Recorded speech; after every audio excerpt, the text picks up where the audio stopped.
Hello दोस्तों, welcome back to my YouTube channel. पिछले 2-3 दिनों से मैंने अपने क्लास को अटेंड नहीं किया, यानी कि मैंने क्लास नहीं दिया। और क्योंकि मेरा तबीयत सही नहीं था, जिस वजह से मैं क्लास नहीं अपलोड कर पाई। आज स्टार्ट करते हैं हम अपना क्लास 8, जो हमारा शुरू से क्या चल रहा है, पॉलिटिकल साइंस चल रहा है। पॉलिटी में हमारा क्या, कॉन्स्टिट्यूशन। और कॉन्स्टिट्यूशन में हम लोगों ने क्या पढ़ लिया था, तो 1 से लेके हम लोगों ने 19-20 तक के आर्टिकल को हम लोगों ने कवर कर चुका था। जो आर्टिकल 20 है वहाँ तक के कवर कर चुके थे लोग। आज हम लोगों को पढ़ना आर्टिकल 21 को। ये 20-21 जो है वो किस भाग के है, तो भाग 3 के है।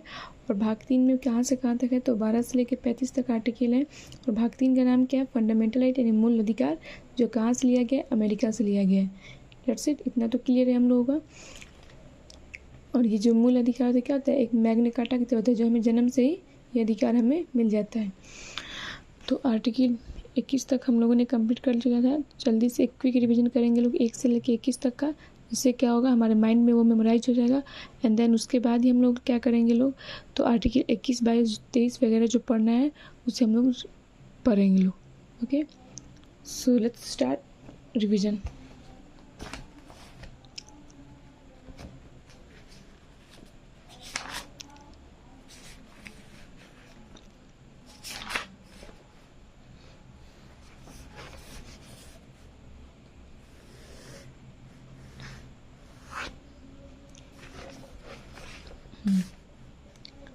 संविधान भाग कितना है, 22। अनुसूची 12, 395 प्लस यानी 444 के article.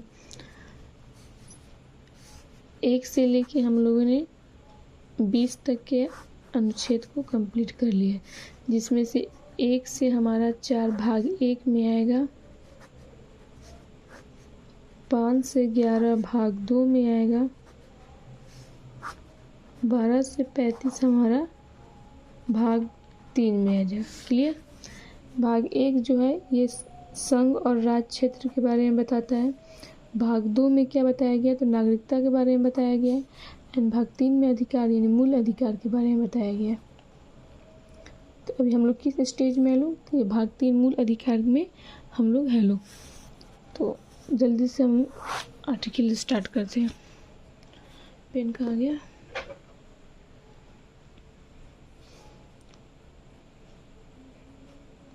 Article 1, article 2, article 3, article 4, article 5।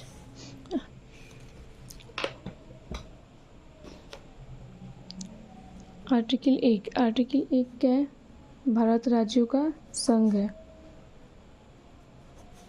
28 राज्य, 8 यूटी है, यानी इसके जो राज्य है केंद्र से अलग नहीं हो सकते। 2 क्या कहता है, संसद को क्या दिया गया है, अधिकार दिया गया है, किसी विदेशी को मिलाओ, किसी भी क्षेत्र को मिलाओ।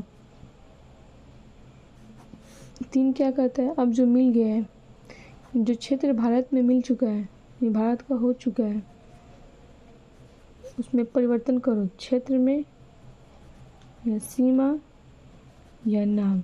इन तीनों में संसद क्या कर सकती है, परिवर्तन कर सकती है। 4 क्या कहा गया है, 368 के बाहर, यानी कि राष्ट्रपति बाध्य नहीं होंगे, राष्ट्रपति बाध्य नहीं होंगे। यानी आर्टिकल 2 और 3 काम करने के लिए संसद को राष्ट्रपति की अनुमति लेने की ज़रूरत नहीं है। तो वही आर्टिकल 4 में ये बात कहा गया। आर्टिकल 1 कंप्लीट हो गया हमारा। अब नागरिकता वाला में हम एंट्री करेंगे। आर्टिकल 5 क्या कहते हैं, प्रारंभ में नागरिकता। संविधान लागू होने से पहले अब अगर आप भारत में आ गए तो आपको क्या मिलेगा, आपको नागरिकता दिया जाएगा। तो आर्टिकल 5 में कहा गया है। आर्टिकल 6 में क्या कहा गया है, आर्टिकल 6 कहा, जो लोग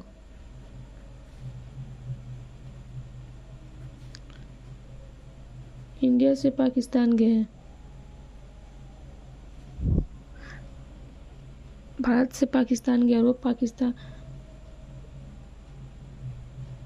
गए हैं पाकिस्तान से जो लोग क्या है और वो पाकिस्तान से भारत आना चाहते हैं तो उन्हें परमिट रूल, अगर वो 19 जुलाई 1948 से पहले आ गए तो ठीक है, अगर उनके बाद आए तो उन्हें परमिट रूल क्या करना होगा, परमिट रूल रजिस्टर करना पड़ेगा, उसके तहत उनको नागरिकता दी जाएगी। आर्टिकल 7 कहता है जो लोग इंडिया से पाकिस्तान गए फिर पाकिस्तान से इंडिया आए उनको नागरिकता दी जाएगी अगर वह मार्च 1947 से पहले आए हुए लोग। 5, 6, 7। अब आर्टिकल 8 क्या कहते हैं?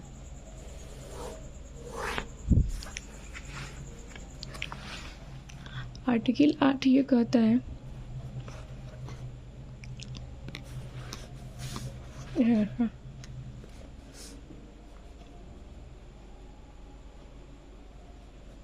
आर्टिकल 8 कहता है कि आप विदेश में यानी फॉरेन में आप घूम सकते हैं, शिक्षा, विवाह एंड वहाँ पे जॉब। आर्टिकल 9 क्या कहता है? अन्य देश के लिए खुद की नागरिकता समाप्त हो जाएगी। 10 नागरिकता बनी रहेगी। नागरिकता आपकी बनी रहेगी जब तक आप नागरिकता विरोधी कोई देश विरोधी कोई काम नहीं करेंगे। 11 क्या कहता है? नागरिकता संबंधित कानून कौन बनाएगा? गृह मंत्रालय।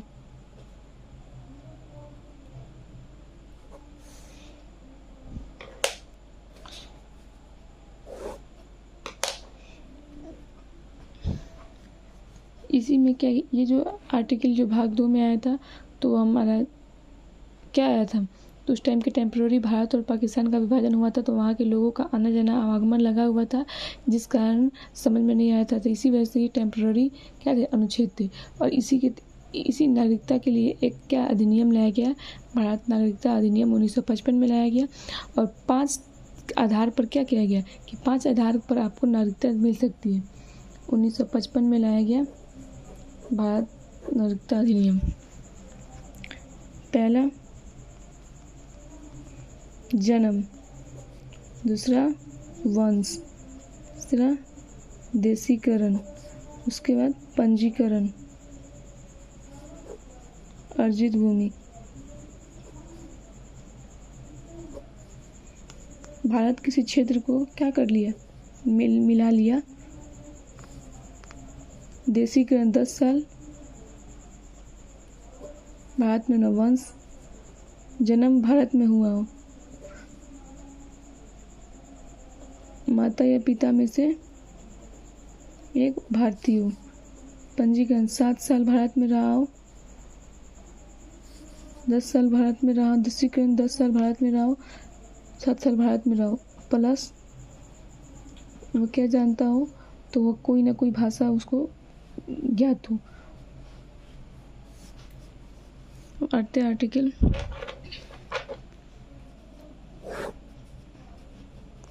12 में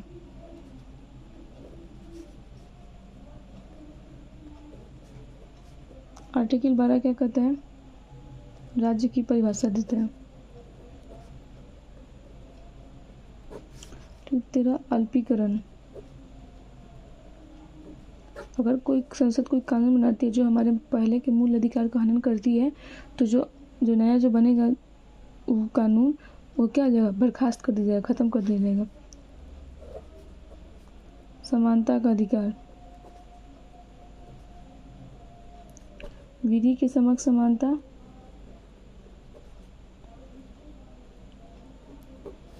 विधि के समान संरक्षण। यूएसए से लिया गया है, ब्रिटेन से लिया गया। आर्टिकल 15 क्या कहता है?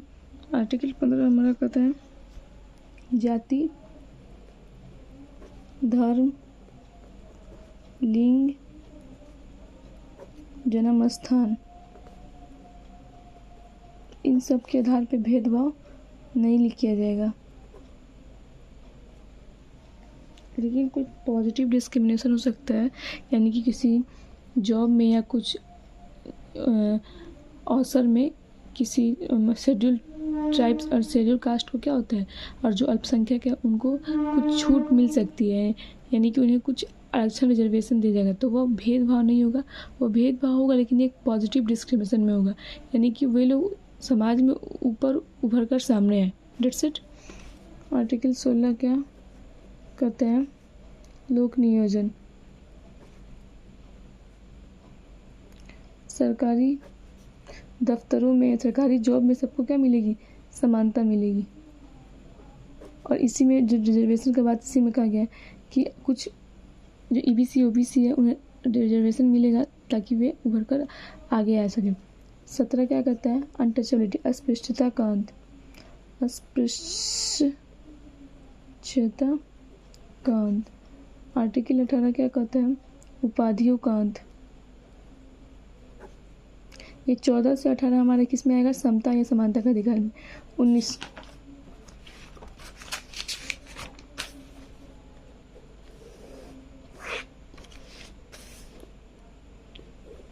आर्टिकल 19 क्या कहता है? स्वतंत्रता, अभिव्यक्ति की स्वतंत्रता की स्वतंत्रता, यानी कि आप आरटीआई, आपको इन्फॉर्मेशन जानने का अधिकार है।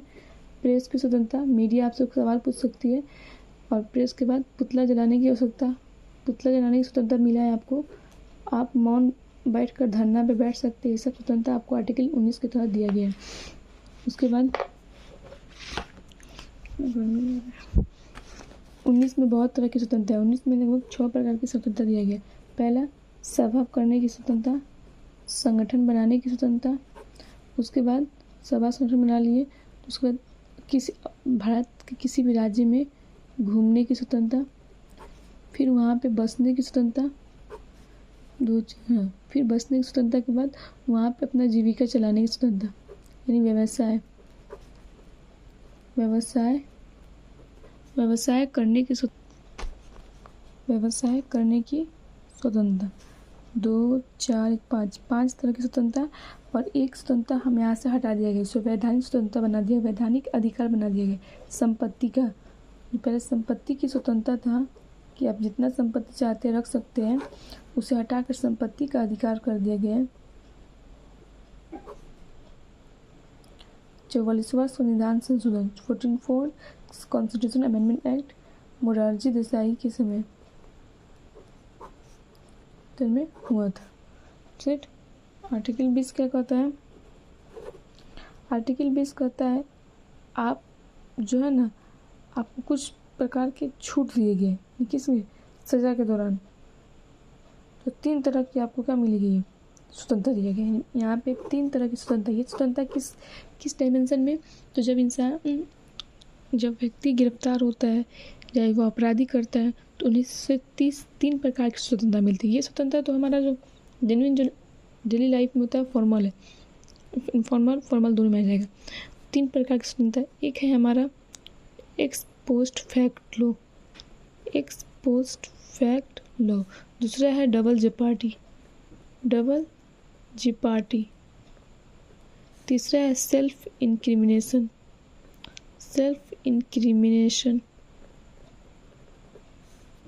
एक्स पोस्ट फैक्ट लॉ क्या कहता है कि सज़ा जो होगा ना हमारा उस समय के कानून के आधार पे होगा, यानी एक्स पोस्ट फैक्ट लॉ, सज़ा उस समय के कानून के आधार पे।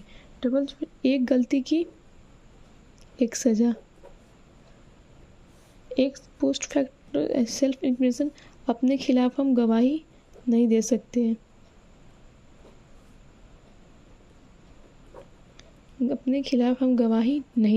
हैं, आर्टिकल 20 तक हम लोगों ने कंप्लीट कर लिया।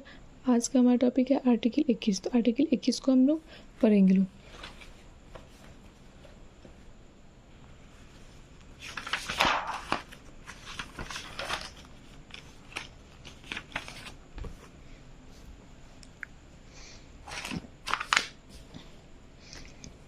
आर्टिकल 21 क्या कहता है? प्राण एवं दैहिक स्वतंत्रता। सबसे पहले तो हमारा ये माइंड में क्लियर होना चाहिए कि 14 से लेके यानी कि यहाँ पे समझाती हूँ। आर्टिकल 14 से लेके जो हमने 18 तक आर्टिकल पढ़ा, ये क्या है, समानता का अधिकार देता है, यानी इक्वलिटी का क्या होता है, इक्वलिटी का अधिकार देता है। यानी कि 14 से 18 जो भी आएगा तो समानता आएगा इसमें, जो जो भी टाइप्स आएंगे। और 19 से लेके जो हमारा है वो कहाँ जाएगा, तो एक्सप्रेशन फ्रीडम, इसमें क्या फ्रीडम, इसमें स्वतंत्रता दिया गया है। तो डेट्स इट, तो जो भी आएगा 19 से लेके 22 तक क्या होगा, ये स्वतंत्रता के बारे में बोला जाएगा। क्लियर। तो प्राण एवं दैहिक स्वतंत्रता, लाइफ एंड पर्सनल लिबर्टी, यानी कि आप नहीं मर सकते हैं, आपको मरने का अधिकार सरकार नहीं देती है। यानी जो सिस्टम हमारा है, ये सिस्टम हमें मरने का अधिकार नहीं देती है। हाँ, अगर आप मर गए तो आपसे कोई पूछताछ नहीं होगा, लेकिन अगर आपने सुसाइड किया, अगर आप बाई द वे आप बच गए, तो आपसे सवाल जवाब करने का अधिकार किसके है, जो हमारा सिस्टम है उस सिस्टम को है। क्योंकि आर्टिकल 21 जो हमारा फंडामेंटल राइट है, उसमें 21 में क्या कहा गया है कि आप नहीं मर सकते। जो हम लोग जाते हैं, लोग ट्रैफिक वेरफिक लगता है, और जो हेलमेट के लिए पुलिस हमें करती है, तो वह क्यों, तो आर्टिकल 21 के तहत पेड़ों को लगाना वगैरह वगैरह, फिर क्या था, पर्यावरण को सही रखना, ये सब किसके अंदर आता है, आर्टिकल 21, ताकि हम अपने जान पे कोई क्या ग्रहण न लगाए, कोई खतरा ना बन रहा है। तो प्राण एवं दैहिक, लाइफ अलग कर देते हैं, पर्सनल लिबर्टी, यानी कि जो पर्सनल चीज़ होता है उसमें भी स्वतंत्रता मिली है। तो देखिए, लाइफ के लिए आप आत्महत्या नहीं कर सकते हैं, आपको आत्महत्या के अधिकार नहीं देता है। दो क्या कहता है, दो में पॉइंट पर्यावरण, यानी कि पर्यावरण को शुद्ध रखना है, जिससे आप हम लोगों का क्या जान ना जाए। लेकिन हेलमेट, सीट बेल्ट, ये सब किसके अंदर देता है, आर्टिकल 21 के, ये सब पहनना जरूरी है। अब पर्सनल लिबर्टी, यानी कि पर्सनल लिबर्टी मतलब होता है जो चीज़ पर्सनल हो। इसमें क्या क्या बताया गया, एकांतवास, आप अकेले में रह सकते हैं, ये आपको आर्टिकल 21 के तहत मिला है। विदेशी, आप विदेश में भी जाकर रह सकते हैं। प्राइवेसी, आपकी जो प्राइवेसी है वह खुलेआम नहीं होगी, वो आपको क्या मिला है, एक फ्रीडम मिला है, वो आप उसे किसी शेयर नहीं कर सकते। इसे 2017 में जोड़ा गया। एडल्ट्री, व्यभिचार कुछ 1897 में था, उसे हटा दिया गया। और नोट, इसी में 21 के कम है, यानी कि आर्टिकल जो 21 है वो 21 के कम है, किसका अधिकार जोड़ा गया, शिक्षा का अधिकार, यानी कि शिक्षा का अधिकार आपको दिया गया, जो यानी कि 6 वर्ष से लेकर 14 वर्ष के जो बच्चे होते हैं उन्हें पूर्ण रूप से शिक्षा का अधिकार है, मुफ्त में, तो सरकार उसे मुहैया कराए। तो आर्टिकल 21 में हम लोगों ने क्या पढ़ा, प्राण एवं दैहिक स्वतंत्रता। अब आर्टिकल 22, आर्टिकल 22 कहता है गिरफ्तारी से संरक्षण, यानी कि जब पुलिस आपको गिरफ्तार करती है तो उस समय आपके साथ क्या क्या सुना, प्रिवेंशन अगेंस्ट अरेस्ट के खिलाफ। तो सबसे पहले हमें ये क्लियर रहना चाहिए कि पुलिस कैसे पूछती है, यानी कि पुलिस का प्रोसेस क्या होता है। पहले डायरेक्ट हम सुप्रीम कोर्ट के पास जाते हैं, यानी कि या कचहरी में जाते हैं, जेल में जाते हैं, या कहाँ जाते हैं, उसका थोड़ा प्रोसेस जान ले लो। सबसे पहले सरकार पुलिस जो आती है डायरेक्ट उठा के नहीं ले जाती, पुलिस पूछताछ करती है, तो उसे हम क्या कहते हैं, इंट्रोगेशन। उसके बाद पुलिस क्या करती है, उसे अपनी हिरासत में लेती है, कि अपने अंडर में लेती है, उसे हम क्या कहते हैं, कस्टडी। पुलिस हिरासत में लेती है, उसे कस्टडी कहते हैं। और उसके बाद अगर हिरासत मिली, अगर उसके बाद गिरफ्तार कर ली तो अरेस्ट, अब अरेस्ट गिरफ्तार कर ली तो उसे अब 24 घंटा के अंदर में क्या करना होगा, 24 घंटा के अंदर में उसे जुडिशियल कस्टडी में ले जाना होगा, यानी जेल में उसे ले जाना होगा। और पुलिस रिमांड, अगर रास्ते में चलते चलते क्या होगा, और वह देश के लिए खतरा है, यानी कि उस अपराधी से, तो पुलिस रिमांड कर सकती है, 14वें दिन में उसे खबर देना होगा। तो गिरफ्तारी से संरक्षण, यानी कि सबसे पहले ये हमें क्या लगता है, interrogation, custody, arrest, judicial custody, police remand. एक पुलिस जो आती है, अब इस 5 फेजेस से उसे गुजरना पड़ता है। गिरफ्तारी से संरक्षण, यानी कि आप गिरफ्तार हुए हैं तो इससे संरक्षण 2 तरह का, एक निषेधात्मक है और एक दंडात्मक है। दंडात्मक को प्यूनिटिव कहा जाता है और निषेधात्मक को प्रिवेंटिव डिफेक्शन कहा जाता है। यानी कि अगर आपके घर पे पुलिस आती है, मान लीजिए आपने किसी प्रकार का सज़ा किया, यानी गुनाह किया, चोरी कर लिया या कुछ वगैरह कर लिया, तो जो पुलिस हैगी वो क्या दिखाएगी, आपके खिलाफ़ वारंट जारी करेगी और 24 घंटा के अंदर में क्या करेगी, आपको कैसे भी उसको क्या करेगी, आपको ले लेगी और उसके बाद वह वकील के पास उसे क्या करेगी, यानी कि वारंट हो सकता है 24 घंटा के अंदर में करना पड़ेगा। और वकील, इसमें हम वकील को रख सकते हैं, किस में, प्यूनिटिव में। जबकि देखिए इसमें निषेधात्मक है, प्रिवेंटिव, ये सब के आधार पे, यानी इसमें प्रूफ मांगती है, वारंट दिखाइए तो इसमें प्रूफ मिल जाता है। और इसमें विदाउट प्रूफ के केवल शक के आधार पे क्या करती है पुलिस, हमें बच्चों को या किसी को भी गिरफ्तार कर लेती है। इसमें निवारक निरोध भी नहीं होता है। अपराध अगर आप किए कि नहीं किए, करबो नहीं किए, लेकिन केवल शक के आधार पर आपको उठा ले गया है, तो आर्टिकल 21 का क्या किया गया, प्रयोग किया गया है। That's it.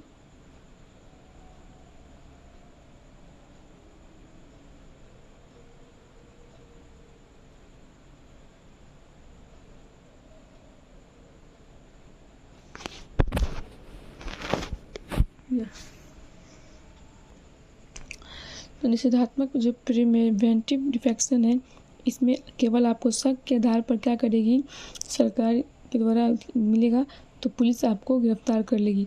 और उसके लिए ना ही पुलिस आपको कुछ करेगी, यानी कि वारंट देगी, ना ही आपको आप अपराध किए होंगे, ना ही आप 24 घंटा, ना ही आप वकील रख सकते हैं। क्लियर।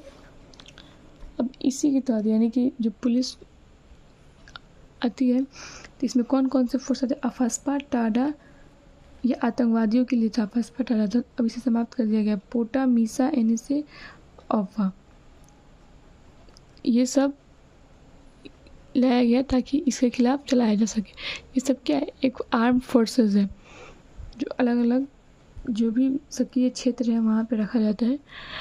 तो आर्टिकल 20 में हम लोगों ने क्या पढ़ा था, 20 में पढ़ा था कि 3 तरह की स्वतंत्रता मिली है।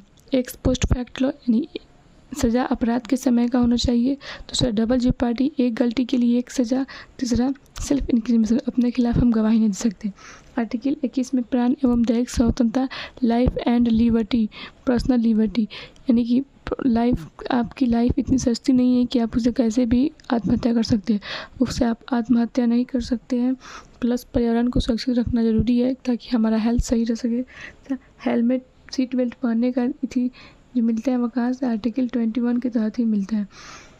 और 21 के काम में क्या कहा गया है कि 6 वर्ष से लेकर 14 वर्ष के बच्चों को क्या है, शिक्षा का पूर्ण अधिकार दिया गया है। पूर्ण अधिकार दिया गया है, वो अपने घर से पढ़ाई करें इंशाअल्लाह। उनकी जो और 21 में कहा गया, और इसी में एकांतवास, विदेशी, प्राइवेसी, एडल्ट्री बात की। 22 में गिरफ्तारी से संरक्षण कहा गया है। गिरफ्तारी से संरक्षण यानी दोनों, एगो प्यूनिटिव होता है, एगो प्रिवेंटिव। प्यूनिटिव होता है यानी कि दंडात्मक, उसमें आपको अगर आप अपराध किए तभी आपको पुलिस उठा कर ले जाएगी, वारंट देती है, 24 घंटा के अंदर आपको वहाँ पे जेल में करना होगा। और यहाँ जेल में करना होता है, आप वकील रख सकते हैं। उसके बाद प्रिवेंटिव होता है, केवल शक के आधार पर क्या करती है सरकार, हमें गिरफ्तार कर लेती है सरकार।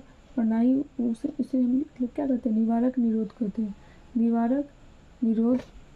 हैं। और ना ही हम अपराध भी नहीं किए तभी भी हमें जेल में रहना पड़ता है, ना ही हम सरकार वारंट दिखाएगी।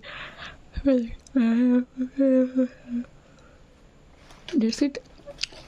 आगे का आर्टिकल हम पढ़ेंगे, आर्टिकल 23। आर्टिकल 23 क्या कहता है, बलात्, श्रम, बेगारी, मानव तस्करी, बंधुआ मजदूरी नहीं करा सकती। यानी कि इसका मतलब आर्टिकल 23 कहता है कि जो बच्चे हैं उनसे श्रम, बेरोजगारी यानी श्रमिक नहीं कराया जा सकता है, और मानव तस्करी, बंधुत्व मजदूरी नहीं कराई जा सकती है। यानी कि बच्चों से क्या होता है, बाल मजदूरी नहीं कराया जा सकता है आर्टिकल 23 के तहत। आर्टिकल 24 क्या कहता है, 14 वर्ष के कम आयु के बच्चे, देखो बलात् बच्चे कारखाने, खनन, खतरनाक जगह पे काम नहीं कर सकते। यानी कि आर्टिकल 24 कहता है 14 वर्ष के कम आयु के बच्चा के 24 वर्ष के बच्चे, 14 वर्ष के कम आयु के बच्चे अगर वो कारखाना में करते तो इससे क्या होता है, उसे जेल भी हो सकता है, उसे हटा दिया जाएगा। 14 वर्ष से कम कौन होगा तो उसको हटा दिया जाएगा। 14 वर्ष के बाद कारखाने खनन खतरनाक, ये सब वैशाली जगहों पर काम नहीं करना लोगों, ठीक है। जानना बकस इतना हम लोगों ने जाना आर्टिकल 21-24 के तहत। तो हम लोग हमारा जो क्लास था शोषण यहीं तक आर्टिकल 27 और 24 तक पढ़ा। ये जो आएगा 23-24 शोषण के विरुद्ध अधिकार, जो शोषण किया जाता है ना, शोषण के विरुद्ध अधिकार, ये आर्टिकल 23-24। अच्छा, स्वतंत्रता का अधिकार 19 से लेकर 22 तक है और समानता का अधिकार 14 से लेकर 18 तक है। हम लोग आज के टॉपिक में हम लोगों ने पढ़ा आर्टिकल 20, 21, 22, 23 एंड 24। आई होप आप लोगों को समझ में आया होगा। कल मिलते हैं फिर नेक्स्ट क्लास में पॉलिटिकल, तो उसमें हम लोग इसे रिवाइज कर आगे के जो आर्टिकल बचे हुए हैं उसे कवर करेंगे। कोशिश करेंगे कि 35 तक हो ही जाए और ताकि हम लोग फंडामेंटल राइट्स को कवर कर सके लोग। So thank you for watching this.